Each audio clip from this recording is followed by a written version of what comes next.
नमस्कार प्रिय विद्यार्थियों। आज हम आपकी पाठ्य पुस्तक सुरभि से पाठ 3 पढ़ने जा रहे हैं। पाठ 3 पाठ का नाम पाठशाला है। आप पाठशाला शब्द से अच्छी तरीके से वाकिफ हैं कि यह किसे कहा जाता है। पाठशाला वह स्थान जहाँ पर बच्चों को शिक्षा दी जाती है। इस पाठ में स्वामी विवेकानंद के बारे में पढ़ेंगे। स्वामी विवेकानंद भारत के ही नहीं बल्कि संसार के महान पुरुष थे। यानी कि वह भारत के ही नहीं बल्कि संसार के महान पुरुष थे। आइए इस युग यानी कि उस युग के महान पुरुष, इस युग यानी कि युग पुरुष मतलब युग का महान पुरुष के जीवन की एक छोटी सी घटना को पढ़कर कुछ सीख लें।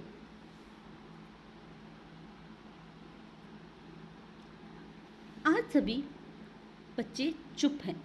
संगीत के मास्टर जी ने बड़ी करारी यानी तकरार वाली जो डांट लगाई है, बड़ी ज़ोरदार डांट लगाई है। कभी कभार हम बच्चे लोग जब शोर करते हैं तो अध्यापक या अध्यापिका जो है बहुत तेज़ डांट लगाती हैं।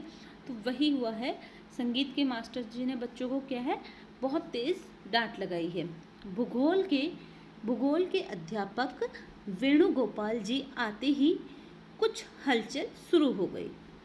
कुछ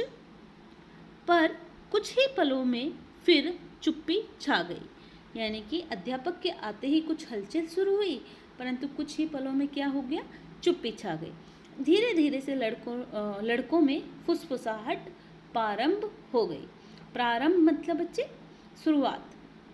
फुसफुसाहट यानी कि मध्यम आवाज़ में यानी हल्की हल्की आवाज़ में एक दूसरे से बातें करना। तो फुसफुसाहट प्रारंभ हो गई। क्यों रे, कॉपी तो लाए हो ना? यहाँ कौन बोल रहे हैं? अध्यापक बोल रहे हैं बच्चों से। अरे बाप रे, मैं तो भूल ही गया। वेणुगोपाल जी ने घूर कर देखा तो दोनों लड़के चुप साध गए। यानी कि जब दोनों बच्चे एक दूसरे से बात करते हैं तो उन्हें जो अध्यापक हैं वो घूरते हैं और बच्चे क्या होते हैं, चुप हो जाते हैं। अरे गणेश, तेरी गाय ने तो बछड़ा दिया है ना, वह कैसा है? विशु ने फुसफुसाते हुए पूछा। यानी कि विशु नामक बच्चे ने गणेश से पूछा कि उसकी गाय ने बछड़ा दिया है, वह कैसा है? उजला, एकदम सफ़ेद। बच्चा कैसे बताता है? उजला मतलब कि बहुत चमकदार और एकदम सफ़ेद है। शाम को आऊँगा देखने। और जो गणेश विशु है वो क्या बोलता है गणेश को कि मैं इसे शाम को देखने आऊँगा। पर शाम को तो नदी किनारे कंचे खेलने जाना है ना। फिर गणेश क्या बोलता है कि शाम को हमें कहाँ जाना है? नदी किनारे कंचे खेलने। इतने में वेणुगोपाल जी ने फिर घूरकर चुप रहने का इशारा किया। क्या हुआ? उनके अध्यापक ने दोबारा से उन्हें घूरकर चुप रहने की, यानी कि बच्चे आँखों से घूरा, जब हम बड़ी आंखें करके किसी को देखते हैं तो उसे घूरना कहते हैं, और चुप रहने का इशारा किया। एक लड़के को कॉपियाँ इकट्ठी करने का हुक्म दिया। एक लड़के को क्या किया? कॉपियाँ इकट्ठी करने का हुक्म दिया। कुछ लड़के आज भी कॉपी नहीं लाए थे। कुछ बच्चे क्या थे? आज भी कॉपी नहीं लाए थे, पर उन्हें मुर्गा बना दिया गया। कुछ लड़के उन्हें देखकर मुंह छिपाकर हंस पड़े। तो कुछ उन्हें देखकर मुंह छिपाकर हंस पड़े, किन्हें? मुर्गे बने हुए लड़कों को। तो कुछ संकेत में बात करने लगे और कुछ आपस में हमने पिछली कक्षा में सांकेतिक भाषा के बारे में पढ़ा था। इशारों से बातें करने लगे। यानी कि संकेत का क्या अर्थ होता है बच्चे? इशारे। तो कुछ इशारों से बातें करने लगे। वेणुगोपाल जी ने 2-3 कॉपियाँ ही जांची थी। यानी कि उन्होंने सिर्फ 2-3 कॉपियाँ ही जांची थी कि नरेंद्र की कॉपी उनके सामने आ गई। नरेंद्र किसके बारे में कहा गया? स्वामी विवेकानंद। उनको स्कूल में नाम क्या था? नरेंद्र था। तो इतने में उनकी कॉपी सामने आ गई। कॉपी जांचते हुए वे मुस्कुरा उठे। क्या मुस्कुरा उठे? जैसे उन्होंने कॉपी देखी और वो मुस्कुरा उठे। बच्चे इस चित्र में आप देख रहे हैं कि एक अध्यापक जो है बच्चों को पढ़ा रहे हैं। पहले जो है, जो आजकल के स्कूलों में, विद्यालयों में जो फैसिलिटी होती है जैसे कि बेंच वगैरह की, वो नहीं थी, तो बच्चे नीचे बैठकर ही पढ़ते थे। नरेंद्र उनके चेहरे के आते जाते भावों को कुछ ना कुछ अनुमान लगाने का प्रयत्न करता रहा। नरेंद्र क्या था बच्चे, वो बार बार उनके चेहरे को देख रहा था और उनके जो चेहरे पे भाव आ रहे थे, कभी खुशी के कभी गुस्से के, तो वो उनका अनुमान लगाने का प्रयत्न कर रहा था कि अभी वो किस भाव से उन्हें देखते हैं। नरेंद्रनाथ दत्त उनका पूरा नाम था बच्चे, नरेंद्रनाथ दत्त। खड़े हो जाओ। भारी भरकम आवाज़ सुनकर सभी का ध्यान उसकी ओर चला गया। किसकी ओर? नरेंद्र की तरफ। तो जैसे ही उनकी आवाज़ कैसी थी? भारी भरकम, अध्यापक की आवाज़। गया। संयुक्त राज्य अमेरिका की राजधानी कौन सी है? उन्होंने क्या क्वेश्चन किया? प्रश्न क्या था? संयुक्त राज्य अमेरिका की राजधानी कौन सी है? यहाँ पे क्या लिखा हुआ है? वॉशिंगटन। बिल्कुल गलत। अगर तुम्हें सही उत्तर आता था तो नहीं आता था तो पिताजी से पूछ लेते, पुस्तक में देखते, जो मन में आया लिख दिया। अध्यापक गुस्से में बोल उठे। यानी कि वो क्या कह रहे हैं कि अगर तुम्हें सही उत्तर नहीं आता था तो तुम तुम्हारे पिताजी से पूछ लेते और जो मन में आया तुमने वो अपनी पुस्तिका में लिख दिया है। पर मुझे उत्तर पता है तो फिर किसी से क्यों पूछता? ये कौन बोल रहा है बच्चे?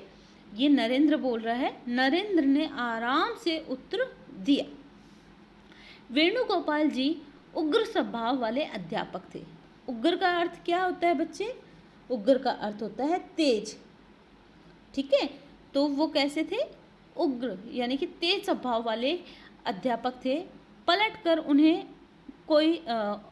कोई उन्हें जवाब दे, ये असहनीय था। असहनीय मतलब जो बर्दाश्त के बाहर हो। उनके लिए बर्दाश्त नहीं होता था कि कोई उन्हें पलटकर उत्तर दे। एकदम चीख बोले, अमेरिका की राजधानी न्यूयॉर्क है, समझे? एक तो गलत जवाब लिखता है और ऊपर से बहस। नरेंद्र को पूरा यकीन है कि उसने गलत नहीं लिखा है, फिर भला वह चुप क्यों रहे? यानी कि नरेंद्र को अपने आप पर पूरा विश्वास था कि उसने उत्तर क्या लिखा है? सही लिखा है, तो वह चुप क्यों रहे? नहीं गुरुजी, यह गलत नहीं है, न्यूयॉर्क नहीं है, वाशिंगटन ही संयुक्त राज्य अमेरिका की राजधानी है। इस बार वेणुगोपाल जी आग बबूला। आग बबूला का अर्थ क्या होता है बच्चे? ये एक मुहावरा है। ये मुहावरा है और इसका अर्थ क्या है? बहुत गुस्से में आग बबूला हो उठे। एक तो गलती, ऊपर से सीना जोरी। ये बच्चे सीना जोरी, एक तो चोरी ऊपर से सीना जोरी, ये तो आपने सुना ही होगा। ये लोकती है, बहुत बड़ी बात को कम शब्दों में कह देना। ठीक है, तो ये लोकोक्ति है। यहाँ पर क्या कहा? एक तो गलती, ऊपर से सीना जोरी। अध्यापक के सामने जवान चलाते हो, तुम्हारी इतनी हिम्मत। यानी कि तुम एक अध्यापक के सामने जवान यानी कि उल्टा बोलना। ठीक है, तुम्हारी इतनी हिम्मत। कक्षा के लड़के सकते में आ गए। सकते में आ गए मतलब वो एकदम से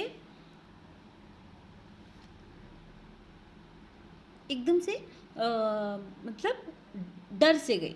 लगा कि नरेंद्र की खैर नहीं। अब चाटा पड़ा कि तब उन्हें लग ही रहा था कि अब तो नरेंद्र को एक चाटा लगना ही लगना है। नरेंद्र बिना डरे बोले, यदि आपकी बात मैं मान भी लूँ तो भी अमेरिका की राजधानी तो वहीं रहेगी ना, बदल तो नहीं जाएगी। वो अपने अध्यापक को बोलते हैं कि एक पल के लिए मैं आपकी बात मान भी लूँ कि न्यूयॉर्क क्या है, वो अमेरिका की राजधानी है, तो क्या वो बदल जाएगी? नहीं, वही रहेगी जो है। अब तो सहन करना कठिन हो गया था। अब अध्यापक के लिए क्या हो गया था? सहन करना कठिन हो गया था। वेणुगोपाल जी ने मेज पर पड़ी छड़ी उठाई और कहा, हाथ आगे बढ़ाओ। उन्हें गुस्सा आ गया था और उन्होंने क्या किया? नरेंद्र को हाथ आगे बढ़ाने के लिए कहा। नरेंद्र की पहली ही बार में हाथ आगे कर दिया। नरेंद्र ने बिना डरे पहली ही बार में हाथ आगे कर दिया। ये लकड़ी की आवाज़ है बच्चे। Sir sir sir. 4-5 बेत। बेत मतलब छोटी सी टहनी या छड़ी टाइप की होती है, जिसे कि उस समय के अध्यापक अपने पास रखते थे बच्चों को लगाने के लिए। जोर जोर से नन्ही हथेली पर पड़े। अब बताओ, संयुक्त राज्य अमेरिका की राजधानी कौन सी है? फिर उन्होंने पूछा कि अब तो इसका जवाब बदल गया होगा। अभी भी वॉशिंगटन ही है, अभी भी वॉशिंगटन ही है। नरेंद्र ने अपनी रुलाई पर काबू पाते हुए कहा। मतलब उन्हें दर्द हो रहा था, फिर भी उन्होंने जब पूछा कि अमेरिका की राजधानी कौन सी है, तो वो अभी भी क्या कह रहे थे? वॉशिंगटन ही है। वेणुगोपाल जी चौंक उठे।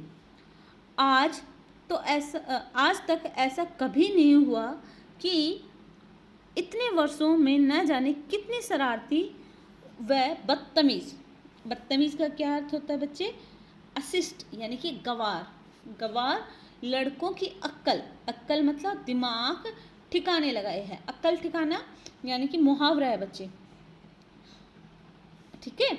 अक्ल ठिकाने लगाना यानी कि सही कार्य पे लाना, ठीक है। अक्ल ठिकाने लगाई है। आज कुछ गड़बड़ सी लग रही है। मतलब गड़बड़ यानी कि आज कुछ गलती सी लग रही है। क्या वे सचमुच गलत हैं? अब उन्हें अभाव हुआ कि क्या वे सचमुच गलत हैं। सत्य मनुष्य को ताकत देता है। यानी कि वो मन ही मन में सोच रहे थे कि सत्य मनुष्य को ताकत देते हैं। वे कुर्सी पे बैठ गए और भूगोल की पुस्तक के पन्ने पलटने लगे, ठीक है बच्चे। उन्हें अपने प्रश्न का उत्तर मिल गया था। भूल उन्हीं की थी।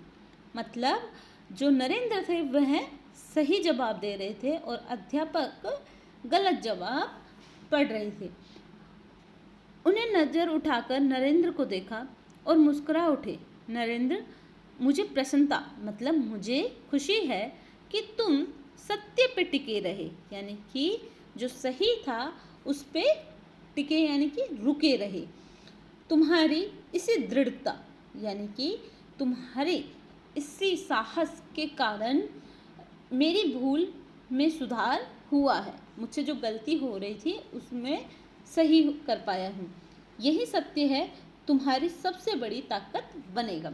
जो तुम्हारी सच बोलने की व्यवहार है, ये तुम्हारी सबसे बड़ा ताकत बनेगा।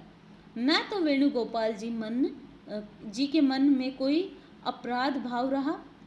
मतलब ना तो उनके मन में कोई दंड योग्य कार्य रहा, ना मतलब उन्हें कोई ऐसा लगा कि उन्हें कोई दंड देने उन्होंने कोई गलत किया है। और ना ही नरेंद्र के मन में अपने गुरु के प्रति क्या था? कोई रोष। रोष का मतलब क्या है कि ईर्ष्या या गुस्सा। यही बालक बड़ा होकर विवेकानंद के नाम से मशहूर हुआ। इस बच्चे का बड़ा होकर क्या नाम पड़ा? विवेकानंद।